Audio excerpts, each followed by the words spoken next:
The frontal bone, os frontale, consists of 4 parts, but not all of them are visible on articulated skull. What we can see is the squama frontalis, which is the anterior superior part of the neurocranium. We can also see the pars orbitalis that create the roofs of the orbits, and we cannot see the pars nasalis, which is hidden behind these nasal bones, and we also cannot see the sinus sphenoidalis or sinus frontalis, which is inside the bone. Now, the squama frontalis is connected to neighboring bones via sutures, and the margins are named accordingly. So the connection to the parietal bone, or the margin towards the parietal bone, is called margo parietalis, and with the 2 parietal bones it creates the sutura coronalis. Then the margin towards the sphenoid bone is called margo sphenoidalis. This is the major wing of the sphenoid bone, ala major. And the frontal bone is connected to the zygomatic via an extension, processus zygomaticus, thus creating the suture with the zygomatic bone. On an isolated specimen, the frontal bone has all its parts visible. So we have the squama frontalis, we have the pars orbitalis, and we have the spina nasalis, or the pars nasalis with spina nasalis that attaches the 2 nasal bones. Also, sinus frontalis is visible on a section, obviously, inside the bone. These are the 2 cavities called sinus frontalis. Between them, the separation we call septum intersinusale frontale. And both sinuses, as you can see down there, will have an opening that will pass through into the nasal cavity and open up in the top part of the nasal cavity, creating a communication between the sinus and the nasal cavity itself. The details of the frontal bone.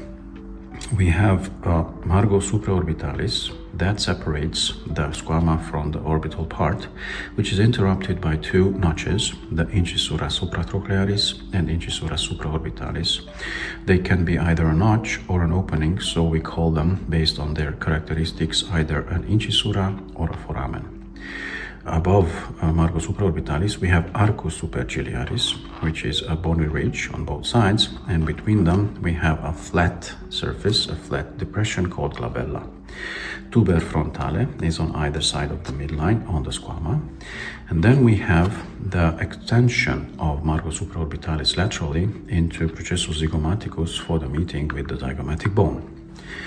On the inferior surface of the orbital part, we have 2 depressions, fovea trochlearis, for the trochlea of the musculus obliquus superior of the eyeball, and on the side, laterally, we have the fossa glandulae lacrimalis, for the lacrimal gland, obviously. Between the 2 orbital parts, we have a huge notch we call incisura ethmoidalis. This ethmoidal notch, practically on an articulated skull, accepts the horizontal plate of the ethmoid bone. Then we will have air cells called frontoethmoidal air cells that will be closed by the ethmoidal bone's labyrinth. Inside we have the squama with sulcus sinus sagittalis superioris. That is created by a dural sinus with the same name, obviously, crista frontalis, which ends at this blind opening, which is not an opening really. It's called foramen cecum, so it's a blind-ended opening, so to speak.